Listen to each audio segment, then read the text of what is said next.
빌립보 감옥에서 하나님의 기적이 일어났죠. 그래서 이제 바울과 실라가 기도하고 찬송할 때 지진이 나면서 감옥의 문이 열렸습니다. 그랬더니 이제 간수가 죄수가 도망간 줄 알고 자결을 하죠. 칼을 가지고 자결하려고 하는데 바울이 도망가지 않고 우리가 여기 있으니까 죽지 마라 했습니다. 그랬더니 간수가 하는 말이 내가 어떻게 하여야 구원을 얻으리까? 그러니까 바울이 대답하기를 주 예수를 믿어라. 그리하면 너와 너의 집이 구원을 얻는다. 내가 어떻게 하면 구원 얻습니까? 예수 믿으면 구원 얻습니다.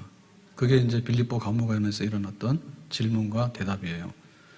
그래서 내가 어떻게 하면 구원을 얻느냐라고 하는 이 질문은 정말 우리가 밥 먹고 사는 일보다도 훨씬 더 중요한 질문이다. 학교 가서 공부를 많이 하지만 구원을 받아야 되겠다. 어떻게 구원받는가? 이거를 아는 것이 공부 중에 공부이겠다. 그러면 구원이라는 건 뭐냐? 구원이라고 하는 것은 그야말로 정말 작은 것으로부터 시작해서 큰 것이 있는데 궁극적인 구원이라고 하는 것은 하나님과의 관계가 되겠습니다. 그러니까 하나님과의 관계라고 하는 것은 죄의 문제입니다. 하나님 앞에 원수되고 하나님 앞에 죄의 자리에 있다. 그러니까 그것을 깨닫고 이제 올바르게 하도록 해라. 그게 이제 구원의 근본이 되겠는데요. 그러니까 이제 아이가 태어날 때는 100일 동안 사는 게 첫째 당면 과제죠. 그래서 일단 간에 100일 동안 생존하면 100일 잔치. 그 다음에 돌진하면 돌잔치. 그래가지고 이제 재롱을 좀 떨면 유치원 입학. 그래서 유치원 졸업하면 초등학교. 그래서 이제 중고등학교 가면 사춘기도 들고 또 이제 공부도 해야 되고. 그래서 대학을 가게 되면 자기 인생의 모든 진로들이 어느 정도 결정이 되고. 그래서 그 어려운 취직을 해가지고 직장에 들어가고 또 자기 사업을 시작하고 해가지고 결혼하고 그때마다 구원이 있어요. 내가 입학을 해야 됩니다. 혹은 병에 걸렸으면 치료를 받아야 됩니다. 그리고 어려운 사건이 있으면 이 사건이 수습이 돼야 됩니다. 그런데 나중 가서 보면 강건하면 70이고 80인데 우리는 다 죽잖아요. 그러니까 이제 죽은 다음에 어떻게 되느냐. 그러니까 죽음 앞에서 구원은 뭐냐. 죽은 다음에 흙으로 돌아가서 정말 멸절되어서 흔적도 없이 사라지는 건가. 아니면은 내세가 있고 그 내세가 있다면 내세는 어떻게 어떤 사람에게 들어가는 것인가. 이제 이런 게 있는데 그 구원의 근본이라고 하는 것은 죽음의 문제를 해결해야지 구원이 있는 거예요. 몸이 다시 사는 것과 영원히 사는 것을 믿습니다. 그럴 때 진짜 구원이 되는 거죠. 그리고 내세가 있어야지 구원이 되는 거죠. 왜냐하면 이 세상에서 아무리 우리가 하더라도 나중에는 병들어서 나중에는 자기가 하고 싶지 않은 내가 어떻게 할 수 없는 그런 상황에 떠밀려서 우리는 세상 생활을 포기할 수밖에 없거든요. 그러니까 내세가 있는가? 하나님 나라가 있는가? 그런 겁니다. 그래서 이제 구원을 받아야 되는데 어떻게 하면 구원을 받습니까? 어떻게 하면 이 죽음의 문제를 뛰어넘을 수 있습니까? 어떻게 하면 이 세상이 아니라 내세가 있다면 내세에 들어갈 수 있습니까? 내가 영생에 참여할 수가 있습니까? 이제 이게 구원에 관한 질문이에요. 그래서 우리는 시시한 거는 내려놓고 가장 중요한 구원의 문제를 어떻게 해결하고 살 것인가. 거기에 우리의 인생에 가는 길이 결정이 되어지겠죠. 그래서 작은 일에 성공을 했지만 큰 일에 망하면 그 사람은 진짜 망하는 사람이 되겠죠. 그러니까는 이제 구원이라고 하는 것을 확정받고 구원을 보장받고 사는 백성이 되어야 되는 겁니다. 그러면 구원은 어떻게 받을 것인가에 있어서 대답은 그거예요. 주 예수를 믿어라. 그러면 구원을 얻는다. 그랬습니다. 예수를 믿어라. 그러면 여기 예수를 믿는다라고 하는 것은 이제 믿음이라고 하는 것은 하나님 앞에 우리의 죄를 사함받고 또 하나님과 원수지간인 것을 평화로운 관계로 바꿀 수 있는 그 하나의 방법을 말하는 거거든요. 그게 바로 믿음이라는 거예요. 그러니까 우리가 하나님과의 관계가 잘못됐다. 하나님과의 관계가 잘못되니까 사람들 관계가 잘못되는 거죠. 그리고 하나님과의 관계가 잘못되니까 나 자신에 대해서도 잘못하는 거죠. 그리고 하나님과의 관계가 잘못되니까 사물의 관계도 잘못되는 거예요. 그래서 모든 것이 왜곡되고 지금 잘못되어 있는데 그래서 이걸 올바로 잡는 게 구원이라 했잖아요. 그러니까 그 구원에는 그러면 어떻게 도달하냐 할 때 이 잘못된 모든 것을 청산하는 것이 바로 비청산이거든요.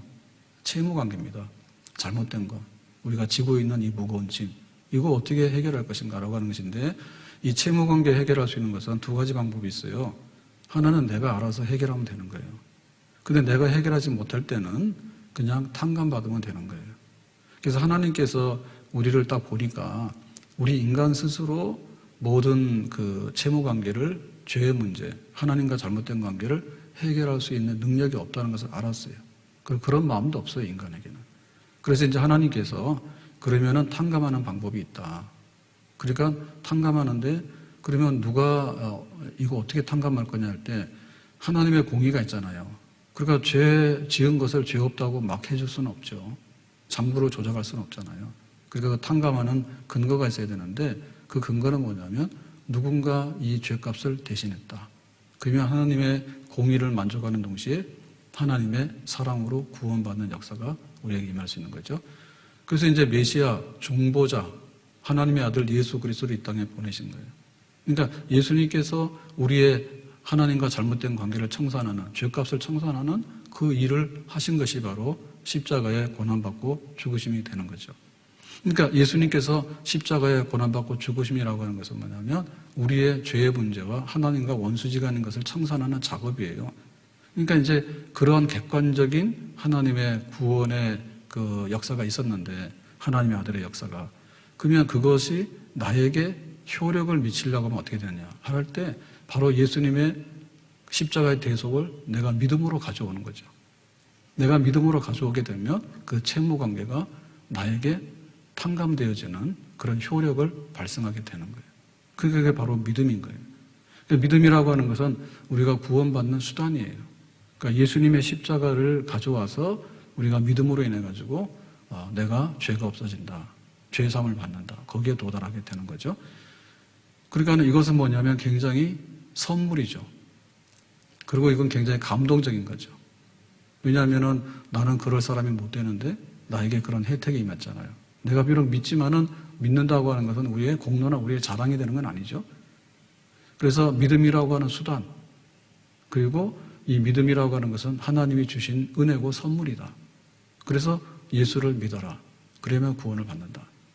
그러니까는 이 구원을 받는 방법에 대해서, 구원받는 길에 대해서 바울이 명백하게, 분명하게 얘기했는데 이것은 바울이 간수에게 한 대답인 동시에 구원 어떻게 받습니까? 라고 묻는 모든 사람들에게 하는 하나님의 답변이에요. 예수를 믿어라.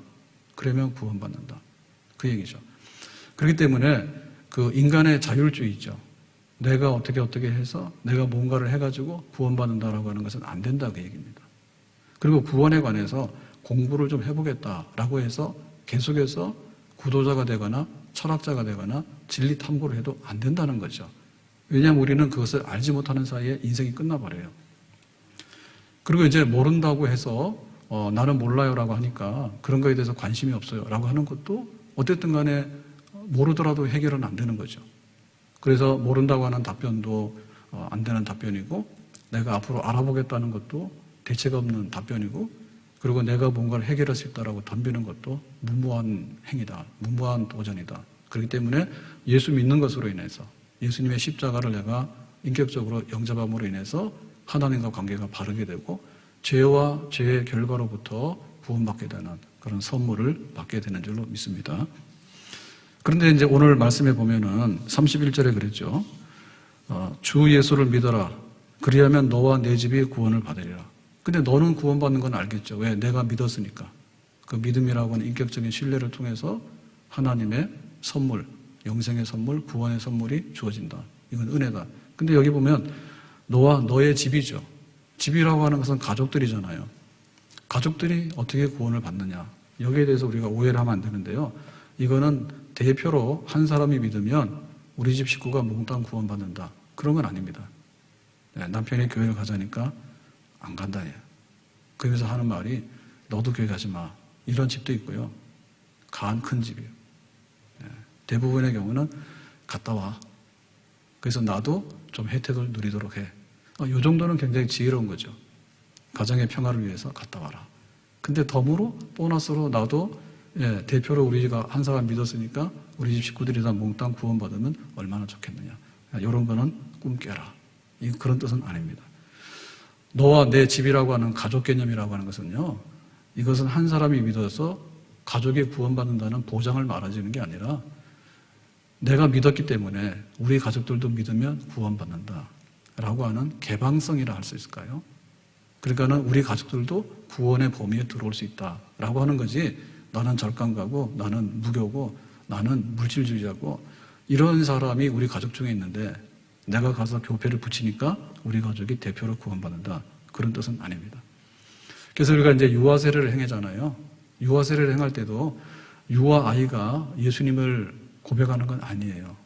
애들은 문답도 안 될 뿐만 아니라 유아 세례를 주면 경기하고 난리가 난다고, 무리와 닿고 낯선 행위를 하잖아요. 그래 놀래가지고 소리를 꽥꽥 지르고 그런단 말이에요. 근데 어떻게 구원을 받겠어요? 그러니까 유아 세례라고 하는 것은 구원의 확정, 너는 구원받았다라고 하는 어떤 확인을 하는 게 아니고, 네가 앞으로 부모님이 믿으니까 구원받았잖아, 너도 이제 앞으로 믿고 구원을 받아야 되겠어. 그래서 부모님이 이 아이를 믿음으로 잘 양육해서 정상적인 신앙의 사람으로 확인되기 원한다, 이런 뜻에서 이제 유아 세례를 준 겁니다. 그러니까 유아 세례를 안 주는 것보다 유아 세례를 주는 게 낫죠. 그래서 이제 믿음으로 양육을 해서 성인이 되면 입교를 하잖아요. 내가 정말 예수님을 알아요. 나는 예수님을 영접했어요. 그래서 이제 온 가족이 구원받는 그런 역사를 이루게 되는 것이죠. 아무튼 간에 예수를 믿게 되면 나밖에 구원 못 받아, 우리 집 식구들은 다 지역 백성이야, 그건 아니고요. 내가 예수를 믿게 되면 이 사람들은, 우리 가족들은 전부 다 무관심하고 교회도 안 오는데 구원받는다, 그거를 말하는 것도 아닙니다. 내가 구원을 받으면 나와 같은 역사가 우리 가족 안에도 일어날 수 있고, 나와 같은 역사가 또 옆집에도 일어날 수 있고, 또 우리나라에도 일어날 수 있다, 그런 개방성에 관해서 그것을 보장해주고 있다, 이런 말이죠. 자, 그러면 32절에 가서 이제 그 문답이 끝난 다음에 어떻게 하면 구원받아요? 예수 믿으면 구원받아요? 얘기한 다음에 어떤 일을 했느냐? 32절에 이렇게 말합니다. 주의 말씀을 그 사람과 그 집에 있는 모든 사람에게 전하더라. 그러니까 이 말씀을 전했는데 누가 전했습니까? 바울이 전했겠죠. 그러면 이제 그 사람과 그 집에 있는 건 뭐예요? 간수잖아요, 그죠? 간수와 간수의 집에 있는 가족들에게 주의 말씀을 전했잖아요. 그러니까 예수 믿어라라고 했을 때 그 예수 믿어서 구원받는데, 구원받는 것은 뭐냐면 빌립보 감옥 안에 기적이 일어났잖아요. 지진이 나고 감옥의 문이 열리고 손과 발에 묶인 것이 풀어졌잖아요. 그러니까 그 기적을 봤다, 그것으로 구원을 받는 건 아니에요. 그러니까 어떤 하나님의 기적적인 현상이 일어났다 해가지고 구원을 받는 게 아니고, 그거는 하나의 그 깨닫게 하는 걸까요? 천둥번개가 치면은 예사롭지 않구나, 이런 걸 알 뿐이지, 그 천둥번개를 통해 가지고 하나님의 구원의 말씀이 써지는 건 아니죠. 그러니까 어떤 기적적인, 그리고 어떤 표적이 나타난다 해가지고 곧 구원받는 건 아니다. 예를 들면 안진뱅이 일어났다, 소경이 눈을 떴다, 그거 자체가 구원이라고 보기 어려워요. 그 이상이죠. 또 한 가지는 뭐냐면 역사적인 증거입니다. 내가 박물관을 갔어. 그랬더니 여기는 구석기 시대 유물이 있고, 뭐 우리는 갈 필요도 없죠. 교회협회가 구석기 시대, 구석기 공원이야. 근데 진짜 구석기 유물은 없어.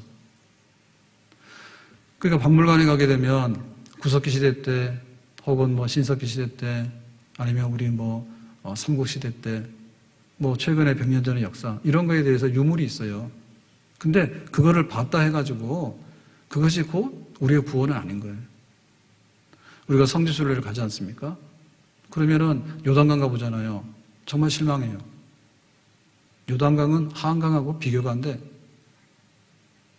좀 마음 먹고 넓이 뛰게 하면은 건너갈 것도 같아, 물이 적을 때는. 그러니까 내가 요단강을 봤다? 혹은 홍해를 봤다?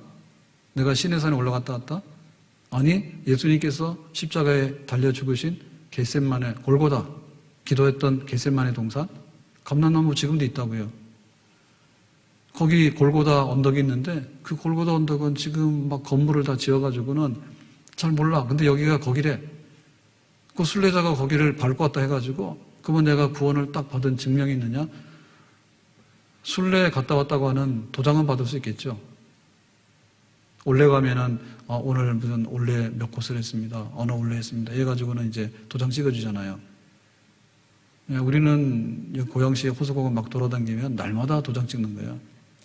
그래서 서울 촌 사람들 와가지고 호수공원 올레길을 갔다 해가지고 거기서 막 도장을 찍고 있어. 우리는 필요도 없는데. 그렇게 구원받는 게 아니란 말이죠. 내가 역사적인 현장을 봤다. 박물관에 갔다 왔다. 이게 다윗 시대의 뭐다. 그래가지고 구원받는 건 아니고, 혹은 나에게 어떤 신기한 현상이 일어났다.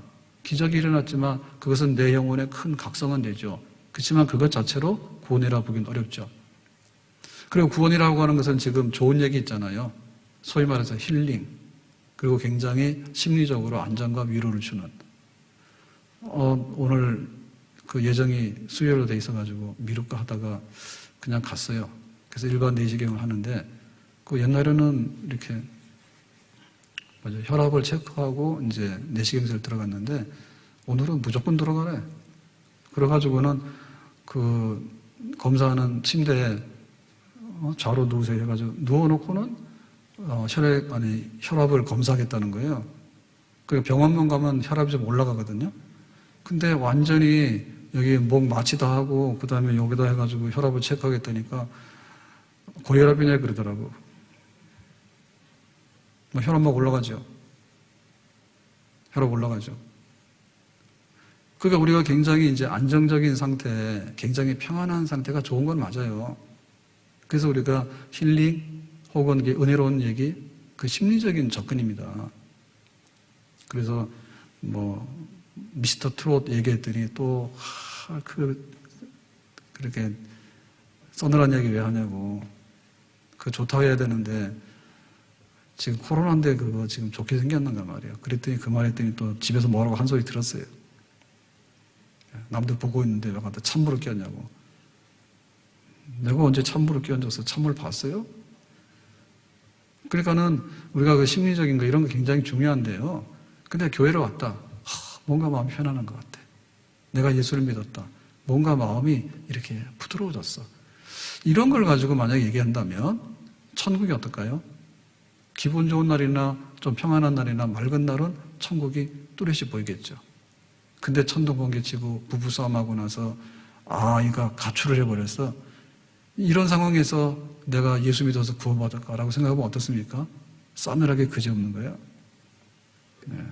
병원 가봤더니요, 한 30% 정도 오는 것 같죠, 평상시보다. 없더라고, 거의. 안 와, 병원도. 코로나 때문에 겁나서 그런지 잘 안 오더라고. 절반은 안 오는 것 같아요, 하여튼 간에. 그러니까 우리가 이렇게 온도차 있잖아요, 온도차. 그러니까 뭔가 이렇게 마음에 푸근하고, 뭔가 마음에 따뜻하고, 뭔가 그런 게 느껴진다. 그래서 이게 오해하시면 안 되는데, 이런 지리적인 입장으로 보면요, 우리나라가 어떤 나라냐라고 하는 걸 보려면 절간 앉아있는 데 가보면 거의 다 알 수 있습니다. 예, 산 좋고 물 좋은 데는 거의 다 절간 차지했어. 지금 같으면 못 가겠지. 근데 옛날에는 가서 자리 잡고 하면 다 되니까 500년, 1000년 전에 좋은 데 다 가겠죠. 그래가지고는 그 절간 가서 있으면 마음이 평안하고, 그런 거는요 굉장히 사색적이고 굉장히 어떤 인간의 탐구 영역에서는 맞는 거예요. 시장 한가운데 가가지고 혹은 막 시끄러운 데 가가지고 거기서 진리 탐구한다고 하면 진리 탐구가 되겠어요? 그런데 그것보다는 조용하고 물 좋고 산 좋고 이런 데 가서 앉아있으면 뭔가 조금 도움이 되겠죠. 그런 효과는 있다니까요. 그러니까 인간 자율로 볼 때는 그런 걸 찾아야 돼요. 근데 우리가 예수를 믿으면 구원받는다라고 하는 얘기는 우리의 심리 상태 이런 거랑 상관이 없는 겁니다. 그리고 예수 믿어서 구원받는 얘기는 내가 죽을 병이 걸렸다가 죽을 병에서 고쳐졌다. 그거랑도 연관은 되지만은 그것이 본질은 아니에요. 그리고 내가 어떤 기독교적인 상식과 그 다음에 내가 성지순례라든지 이런 역사적인 현장을 많이 봤다 해가지고 예수 믿어서 구원받는다 하는 거하고 동일하다고 보기는 어려워요. 그러니까 예수 믿어서 구원받는다라고 하는 것은 그야말로 복음을 이해하고 예수님이 누구고 예수님께서 어떤 일을 하셨는가. 나는 인격적으로 예수를 믿음으로 인해서 하나님과 화해하게 되고 하나님과 올바른 관계를 얻게 되고 그리고 하나님 앞에서 모든 것을 내가 새로운 생명을 얻게 됐다라고 하는 근본적인 말씀의 담겨있는 복음의 진리 앞에 우리가 믿음을 가질 때 그 믿음이 온전한 믿음이 되는 줄로 믿습니다. 우리가 접촉점을 많이 하죠. 그래서 지금 신천지가 난리가 났는데 신천지 전도 방법 중에 여러 가지가 있다잖아요. 뭐 산 옮기기? 그 산이라는 것은 교회입니다. 그래서 봤더니 간도 크죠.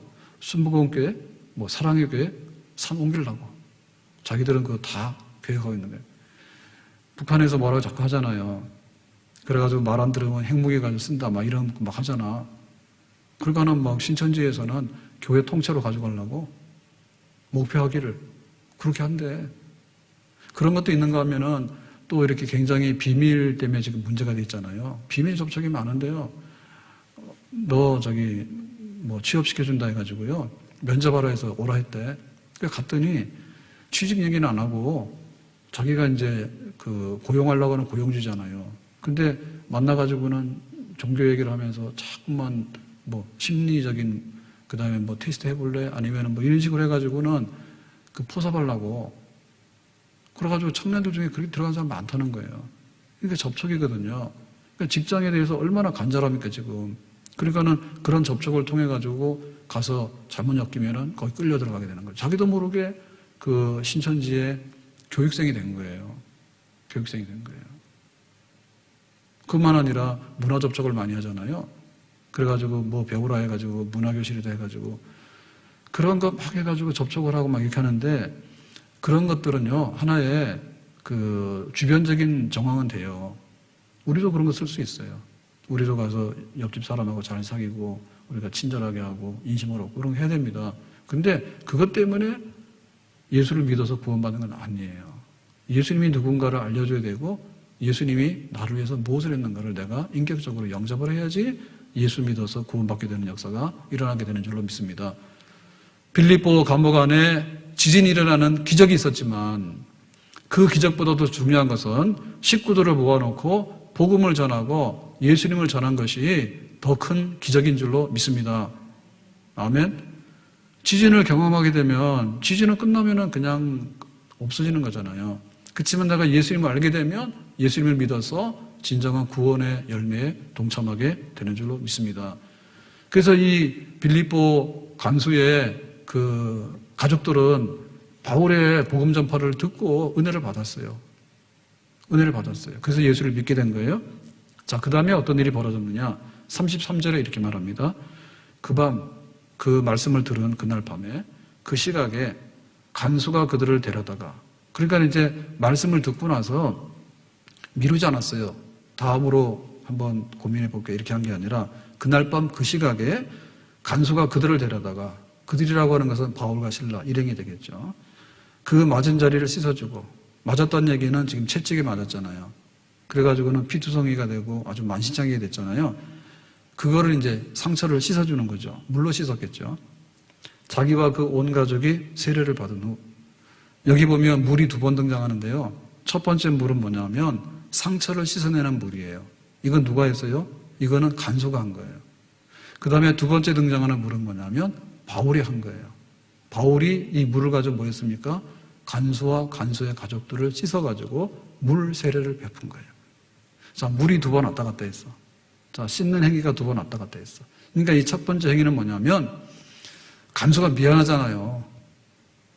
간수가 죄도 없는 바울을 오해해가지고 때리고 감옥에 가두고 하는 일에 자기가 참여했잖아요. 그러니까는 자기의 죄를 고백하는 거예요. 자기의 죄를 고백할 때 내가 미안해, 잘못했어, 내가 하나님 몰라서 그랬어. 바울이 복음 전하는 귀한 하나님의 사람인데 그렇게 부당한 대우를 받으면 안 되는데 지금 법 집행이 잘못됐어. 내가 상처를 씻으면서 미안해, 잘못했어. 그 진심 어린 그 회개의 모습이죠, 이게. 그럼 바울은 어떻게 했습니까? 안 돼. 내가 지금 이거 다 찢어지고 내가 불법한 이런 처벌을 받았는데 나중에 다 법에다 고소해가지고 내가 보상도 받아야 되고 막 이렇게 한 게 아니라 바울도 뭐랬습니까? 그래, 네가 잘못했어. 그러면 내가 예수님의 이름으로 회개한다면 세례 줄 수 있어. 그래서 바울도 예수님의 이름으로 세례를 즉각 준 거예요. 자, 여기서 뭡니까? 잘못했어? 괜찮아. 하나님의 자녀가 될 수 있어. 그러니까 뭡니까? 죄를 고백하면서 예수님을 영접한 것에 대해서 보증을 해주는 거죠. 물세례를 통해서. 아멘? 그러니까 이 광경이 얼마나 아름답냐고. 우리 집에 아이들이 있는데 집에 아이들을 잘 먹이고 싶죠. 그럼 어떻게 해야 돼요? 좋은 거 사다 먹이라니까요. 그 다음에 애들이 놀다 와가지고 먼지 묻고 그 다음에 완전히 옷이 더러워지고 땀 범벅이 됐고 이렇게 됐으면 어떻게 합니까? 네, 깨끗하게 씻어야 되겠죠. 깨끗하게 씻어야 되겠죠. 그러니까 깨끗하게 씻는다라고 하는 것은요, 굉장히 중요한 사건이에요. 하나님 앞에 구원받느냐 안 받느냐라고 하는 문제는 먼지 묻어서 씻는 거 혹은 바이러스가 묻어있기 때문에 바이러스를 제거하는 것보다도 죄라고 하는 놈이 묻어있는데요, 이거는 씻어질 수가 없는 거예요. 이 죄가 들어오면 사람이 이제 병들어 죽게 되는 거예요. 나중에 늙어 죽게 되는 거예요. 이게 바로 원수예요, 죄가. 그래서 그 죄 사함이 이루어졌는데 예수님의 십자가에서 흘리신 피도 우리의 모든 죄, 세상 죄를 지고 가는 하나님의 어린 양이다. 이 모든 세상의 죄를 씻는 것이 예수님의 피인 줄로 믿습니다. 그럼 피의 양의 문제가 아니에요. 얼마나 많은 피를 쏟아야 되냐, 양의 문제가 아니라 도살장에 있는 돼지 피를 아무리 많이 쏟은들 죄가 씻어지겠냐고. 짐승의 피로는 안 되죠. 그러니까는 하나님의 아들이 피 흘렸다. 우리의 죄를 대신해서. 그러니까 그 예수님의 피 씻음이 있잖아요. 그게 바로 십자가잖아요. 그러니까 그것을 믿는다고 하는 것은 뭐냐면 우리가 예수님의 피를 가져올 수 없잖아, 지금. 그러니까 예수님의 이름으로 회개하는 자에게 물로 깨끗하게 씻어서 예수님의 피로 너의 죄가 씻어졌다는 것을 보여주는 것이죠. 그러니까 그걸 한 거죠. 그러니까 여기에 세례를 받으면서 물로 씻고라고 하는 얘기는 정말 거룩하고 생명이 새롭게 탄생하는 그런 모습입니다. 그 찬송가 중에 이런 찬송가가 있어요. 참 아름다워라 주님의 세계는 저 솔로몬의 옷보다 더 고운 백합화. 근데 솔로몬의 옷보다 고운 백합화. 그런 찬송이 있는데 하나님이 지으신 세상이 너무 아름답잖아요. 근데 그것보다도 아름다운 게 뭔가 하면 하나님께서 죄인을 깨끗하게 씻는 이 모습이 정말 아름다운 모습입니다. 아멘. 그래서 교회가 왜 아름답냐라고 할 때 그 아름다운 것은요, 순결하고 성결하고 깨끗한 데서 아름다운 거예요. 그러니까 그것을 우리가 예수님을 믿음으로 인해서 우리가 갖게 됐는데 그 눈에 보이지 않는 그것을 눈에 보이는 사건으로 만들어 놓은 것이 바로 물 세례를 주면서 깨끗하게 씻는 사건입니다. 그러니까 교회에 오게 되면 우리는 어떤 기쁨이 있어야 되냐면 교회는 깨끗하고 정결해서 내가 더러운데 샤워를 하고 그 다음에 씻어지지 않는 그 오물이 있는데 그거를 씻어냈을 때 그 기쁨 있잖아요. 그런 구별된 거룩한 기쁨. 이거는 클럽이 아니에요. 클럽 문 닫아야 돼. 또 이런 얘기하면 또 그러니까 우리가 씻는 거에 대해서요, 교회 우리 성도들은 교회를 출입하게 될 때 어떻게 해서 출입하냐면 예수 믿어서 물로 세례를 받아 출입하는 거예요. 이거 손 소독하고 마스크 쓰고 체온 재고 이렇게 출입하는 게 아니라 예수님의 피로 물로 세례를 받아서 교회로 출입하게 되는 거예요. 그러니까 우리 성도들 보면 아름답지? 그 아름다운 뭐예요? 깨끗하지? 하나님 앞에서 깨끗하게 씻어진 그 순결한 영혼들이잖아요. 아멘? 그래 교회 오면은 감동이잖아요. 그래서 어떤 감동이냐면은 막 화장하고 명품 옷 입고 그 다음에 막 나는 많이 배웠어, 나는 돈이 많아, 이걸로 휘두르는 아름다움이 아니라 예수님의 피로 씻어서 물로 깨끗하게 씻어서 우리가 할머니가 되든 혹은 아이가 되든 혹은 막 개구장이 초등부 아이가 되든 간에 다 예수님의 피로 씻어서 교회에서 물로 씻어서 성령으로 씻어서 그런 거룩함이 내가 잘못했어요, 하나님께서 너를 용서했어, 이렇게 해가지고 우리 모두가 깨끗하게 용납받은 그런 모임이기 때문에 교회는 진실로 아름답고 깨끗하고 거룩한 하나님의 백성들이 되는 줄로 믿습니다. 이게 간수의 집에서 이루어진 사건이에요. 그러니까 우리가 세상의 그 무엇을 보면서 우리 집에서 일어날 사건이 뭐냐 할 때 우리가 잘 먹고 잘 살아야 되지. 그런데 궁극적인 구원에는 이르지 못하거든요. 그러니까 우리 집 식구들에게 일어나야 되는 사건이 뭐냐면 예수님의 피로 씻어서 물로 정결함을 받게 되는 물세례를 교회를 통해서 받게 됨으로 인해서 우리 가족이 너와 내 집이 구원을 얻는다라고 하는 이 말씀에 동참하게 된다면 우리 가정은 아름답게, 거룩하게, 행복하게 잘 사는 가정이 되는 줄로 믿습니다. 아멘. 자, 34절에 가서 보겠습니다.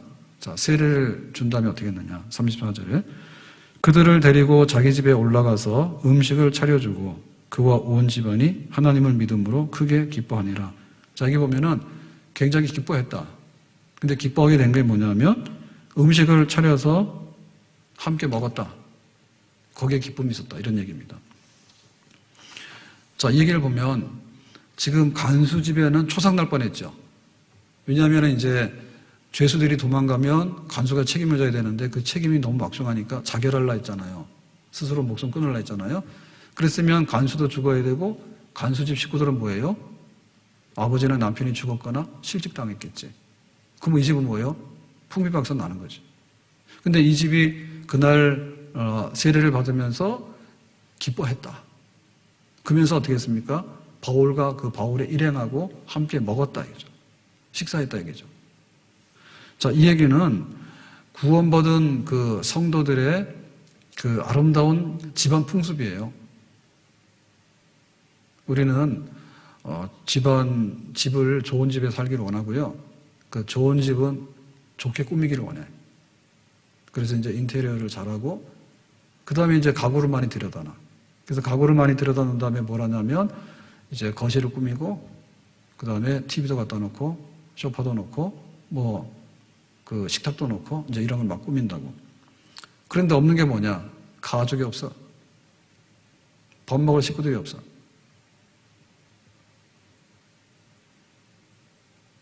밥 먹을 식구들이 없는데 밥은 먹더라도 말 안 해. 말만 해서 한 3분만 더 이상 말했다가는 싸움이 나. 그러니까 조용히 먹고 조용히 헤어지면 가정에 평화가 임해. 식사 시간도 달리. 나오라고 하면 안 나오고. 이거 비극이죠.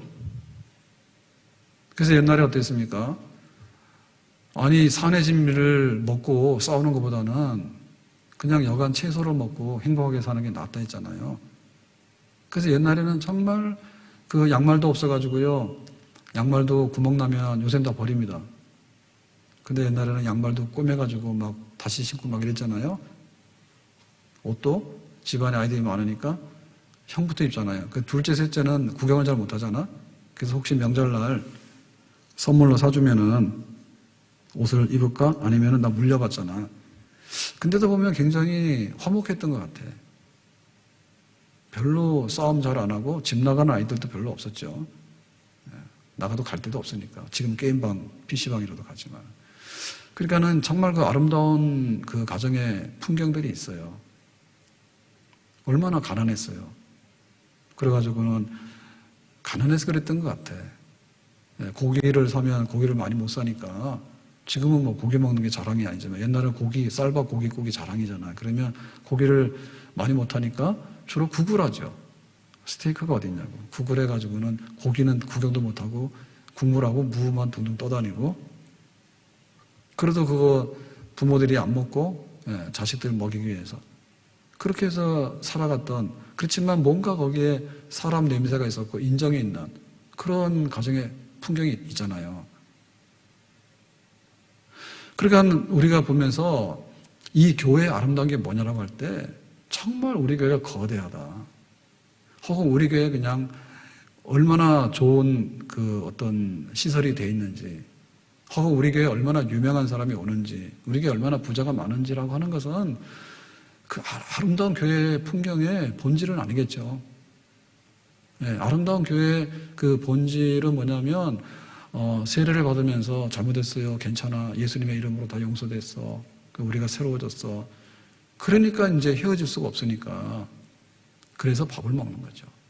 한 식구가 됐으니까. 한 식구가 되면 밥을 먹어야 됩니다. 그리고 한 식구가 돼서 밥을 먹으면서 밥만 먹는 게 아니라 영혼의 양식을 먹는 거예요. 그러니까 집안의 교육 중에서 최고의 교육이 뭐냐면 밥상머리 교육이에요.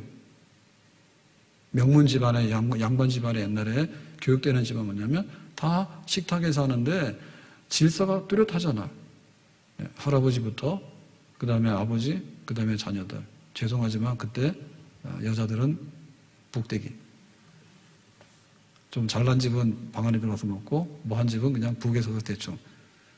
사실은 좋은 건 어디 있습니까? 거기 있죠. 어쨌든 간에 질서가 있잖아요. 질서가 있기 때문에 부모를 공경하라 이거를 말로 하는 게 아니에요. 만약에 이거 할아버지나 집안에 어른이 계시는데 숟가락을 안 들었는데 애들이 와서 막 밥상에서 막 그렇게 했다가는 난리가 나잖아요, 당장에. 그러니까는 일탈 행위를 할 가능성이 별로 없어요. 그거 하려면 죽을 각오해야 돼.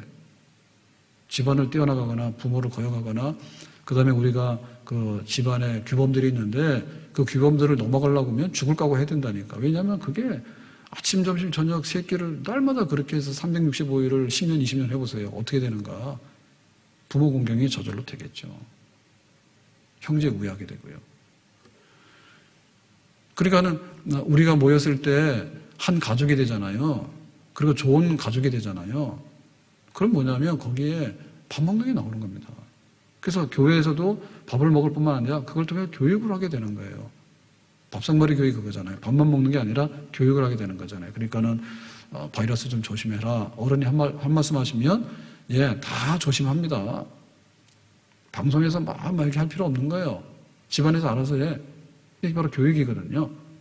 그래서 내가 예수를 믿었지만 예수를 믿었으니까 어떻게 살아야 될 것인가에 대해서 잘 모르잖아요. 어떻게 한 번에 다 합니까? 성경 말씀을. 그러니까는 성경 말씀 예수님께서 우리에게 원하시는 건 뭔가, 교회란 뭔가, 그리스도인의 삶이란 뭔가, 교회 사명이란 뭔가, 이런 거에 대해서 우리가 계속해서 영혼의 양식을 얻어야 되잖아요. 사람이 떡으로만 살 것이 아니요 여호와의 입에서 나오는 말씀으로 산다 그랬거든요. 그러니까 우리가 육신의 양식을 함께 먹는 동시에 거기서 영혼의 양식을 함께 나누는 거죠.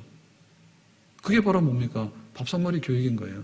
그 성도들이 함께 모이면 밥만 먹고 헤어지는 게 아니라 그 밥을 먹으면서 우리가 뭐냐면 셀 모임을 하게 되고 말씀 나눔을 하게 되고 기도 나눔을 하게 되고 사명 나눔을 하게 되고 봉사의 나눔을 하게 되는 거고 어떻게 하면 전도 선교하는 영혼을 사랑하는 운동을 하게 될 것인가를 그 함께 밥을 먹으면서 함께 뜻을 나누는 거잖아요. 그러니까 그런 역사가 지금 간수의 집에서 일어나는 거예요. 예수 믿어서 구원받았다. 강의 끝났으니까 집에 가세요 라고 한 게 아니라 바울이 떠나지 못하도록 집에 머물도록 해가지고 함께 밥을 먹으면서 지속적으로 계속적으로 양육하는 역사가 일어나게 됐다는 거죠. 아멘. 천국은 밥 먹는 데입니다. 천국에 먹지 않는다 했는데요. 근데 그거는 우리가 먹는 쌀밥을 먹는 게 아니라 천국은 하나님을 알고 배불러서 천국은 잔치가 이루어지는 곳이죠. 아멘. 그러니까 우리가 천국을 설명하는데 설명하기에 가장 좋은 그 장면이 뭐예요? 잔치잖아요. 파티잖아요, 파티. 그러니까는 천국은 하나님과 함께 그의 백성들이 모여서 즐거워하는 잔치집이다 그랬잖아요. 그러면 우리가 보이지 않는 천국이 지금 눈에 보이는 교회 안에서 이루어져야 되는데 눈에 보이는 이 교회 안에서 이루어져야 될 게 뭐냐라고 할 때 함께 밥 먹고 함께 교제하고 함께 말씀으로 양육하는 겁니다. 그것이 거대한 단위가 아니라 작은 단위로 이루어지게 되는 거예요. 그래서 초대교회, 처음의 교회들은 뭐냐면 예루살렘 교회도 마찬가지고 여기 지금 빌립보 교회가 생기는 과정이잖아요. 빌립보 전도해가지고 빌립보 교회가 생기지 않습니까? 그러니까 이 빌립보 교회 생길 때의 모습은 뭐냐면 애찬과 성찬이 함께 있는 거예요. 애찬이라고 하는 것은 사랑의 식사고 성찬이라고 하는 것은 거룩한 그 예식이죠. 그죠? 그래서 우리는 지금 성찬한다고 하면은 떡과 포도주 구별해가지고 1년에 몇 차례 성찬식을 하잖아요. 근데 처음에 모일 때는 애찬이고 성찬이에요. 그 음료수는 포도주고 양식은 빵이고 떡이죠. 그러니까 이 그 떡과 포도주 그리고 이걸 나누면서 한 가족을 경험하게 되는 거고 바로 예수님께서 우리를 위해서 피 흘리신 피야. 그리고 예수님께서 우리를 위해서 찢기신 살이야. 예수님의 생명을 가지고 우리는 영생을 얻게 됐어. 우리같이 죄인이 우리같이 천한 사람들이 믿음으로 은혜로 선물로 받아가지고 이렇게 하나님 자녀가 돼서 영생을 얻게 됐어. 그래서 그 밥 먹으면서 그 감동을 함께 나누고 그리고 말씀으로 좀 더 구체적으로 양육해 나가는 그런 시간들이 지금 여기서 이루어지게 된 것이죠. 그러니까 이 얘기는 빌립보 감옥에서만 일어나는 게 아니라 처음에 예루살렘에 성령이 임했을 때 오순절날 성령 임하고 나니까 3,000명이 믿게 됐잖아요. 그럴 때 3,000명이 한 번에 모인 게 아니라 가정 집집마다 이런 역사가 있었어요. 함께 예수 믿어 세례받은 다음에 떡을 나누고 그 다음에 교제하고 기도하고 그렇게 모여서 사랑의 연합을 이루어나가는 가정교회들이 예루살렘에 있었는데 그게 3,000명이다 이렇게 된 거죠. 그래서 그 베드로가 이제 요빠에 가서 복음을 전하잖아요. 요빠에서도 이런 사건이 있었고 그 다음에 가이사라에 가서도 복음을 전할 때 고넬료의 집, 백부장의 집에서도 이런 일이 있었는데 복음 전하고 세례받고 떡을 떼고 말씀으로 양육하고 그러니까 지금 여기 바울이 이제 2차 선교를 하면서 지금 빌립보 왔지 않습니까? 그 빌립보 와가지고도 간수를 이제 회심케 하는 그런 전도를 했는데 그러니까 이제 세례를 받게 되고 함께 떡을 떼면서 말씀으로 또 양육하게 되고 그런 사건이 또 일어난 거예요. 그러니까는 장소는 다르고 교회는 달랐지만은 그러나 그 안에서 일어났던 아름다운 풍경은 똑같습니다. 우리가 죄인이에요.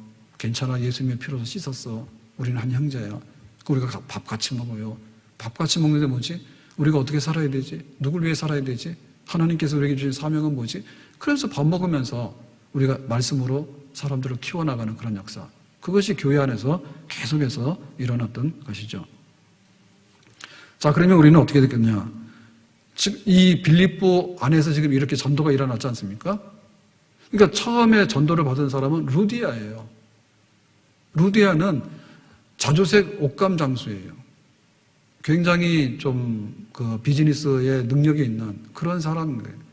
이 사람은 아마도 유대교를 통해서 하나님을 알았던 사람인데 바울에게 복음을 듣고서 회심해서 그리스도인이 된 거죠. 그 다음에 두 번째 만났던 사람이 누구냐면 귀신 들린 여종. 어떤 귀신이 들어갔습니까? 점치는 귀신이 들어간 여종.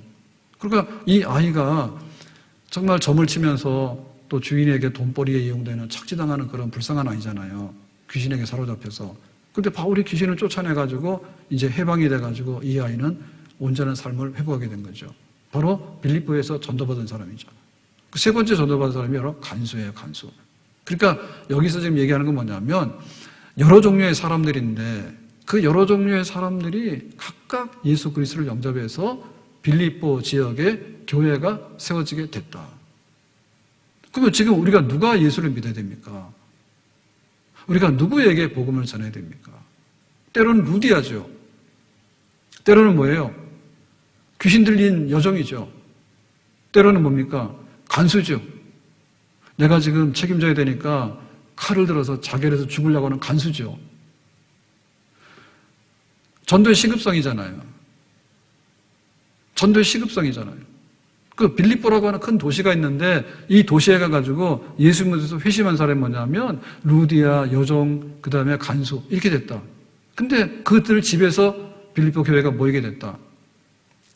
그래서 복음을 전해서 이 복음이 처음에 씨앗이 떨어질 때는 하나, 둘, 셋이었습니다. 근데 나중 가서 보니까 빌립보에 큰 교회가 세워지게 됐죠. 그래서 바울이 로마 감옥에 있을 때 빌립보 교회에다가 편지를 쓰지 않습니까? 기뻐하라. 너희들이 헌금해 준 거 너무 고맙다. 그런 편지를 쓰잖아요. 그러니까 빌립보 교회는 그걸 통해서 이렇게 큰 교회로 성장하게 된 것이죠. 오늘 우리는 이 말씀을 보면서 환상을 가져야 됩니다. 어떻게 하면 구원을 받습니까? 이 질문이 없다면 인생을 헛사는 거다. 구원 못 받으면 인생의 모든 것은 끝이다. 그 사람은 그냥 무신론자거나 혹은 정말 종교인이거나 이렇게 허우적거리다가 끝나는 거잖아요. 구원을 어떻게 받을 것인가에 대해서 우리가 말을 해야 될 것이고요. 예수 믿으면 구원을 분명히 받습니다. 충분히 구원을 받습니다. 당신 같은 사람도 구원을 받을 수 있습니다. 그렇게 우리가 분명하게 메시지, 구원의 복음을 전해야 될 줄로 믿습니다. 그리고 이것이 아름다운 운동이에요. 하나님이 세상을 이처럼 사랑하사 독생자를 주셨는데 하나님께서 여기 지금 난도 주시고 또 지금 봄은 됐는데 원래는 지금 좀 있으면 꽃 피잖아요. 제주도도 그렇고 지금 저쪽에 남쪽에 가면 이제 꽃이 피고 하는데 오지 말하잖아요. 코로나 때문에 동네 쑥대밭 되니까 오지 말하잖아요. 그러니까 이 좋은 것들이 이 세상에 주어졌다고. 근데 그것보다도 더 좋은 것이 뭐냐, 더 아름다운 것이 뭐냐면 봄 소식보다도 꽃 소식보다도 더 좋은 게 뭐냐면 예수 믿어서 구원받는다고 하는 복음이 더 좋은 봄 소식이고 더 좋은 꽃 소식인 줄로 믿습니다. 지금 우리나라는 코로나 때문에 전 세계가 코로나 때문에 난리예요. 안 죽을 사람도 많이 죽고 있어요. 그리고 생활이 안 돼요, 지금. 그러니까 이 바이러스가 물러가고 질병이 물러가야 돼요. 아멘. 그런데 이 질병이 물러가게 되더라도 진짜 구원이 뭐냐라고 할 때 병 무서워서 이렇게 부들부들 떨면서 병 무서워서 이 손 소독하고 집에 직장도 못 가고 재택근무하고 뭐 거리에 사람이 없고 이렇게 했다면은 하나님 앞에 구원받는 것을 위해서는 우리가 얼마나 많이 호들갑을 떨어야 될까? 신천지 같은 이단이 세상을 휘젓고 이렇게 놀라게 할 일이 아니라 정말 하나님의 복음이 제대로 소개되어지고 복음이 제대로 전파되는 그런 일에 얼마나 큰 소리로 외쳐야 될 것인가. 하나님의 나라가 임해야 될 줄로 믿습니다. 우리가 지금 하는 것은요, 질병, 바이러스가 없는 그런 일상생활을 지금 원하는 거예요. 그게 바로 우리의 구원인 거예요. 그런데 우리가 이것이 회복된다 하더라도 우리의 구원은 뭐냐면 일산 신도시를 만드는 거예요. 계속해서 아파트가 올라가니까 정부에서는 계속해서 아파트를 지어라 뭐라 이렇게 해가지고 하는데 결국에는 인생이 집 짓고 아파트 사는 게 인생이 끝이냐? 그건 아니겠죠.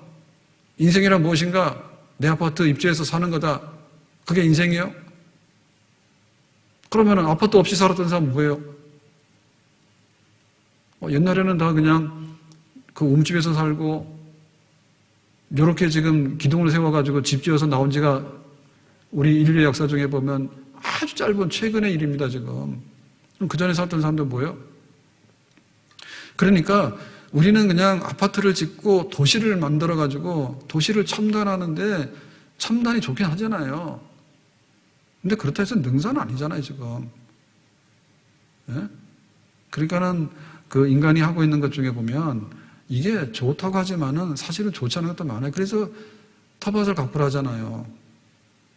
사람이 땅을 좀 밟고 다니고 이렇게 초록색을 좀 보고 집에서라도 이렇게 좀 그 화초라도 갖고 그러면 사람의 좀 심성도 나고 괜찮잖아요. 근데 완전히 그냥 콘크리트 더미로 갈아엎었잖아요.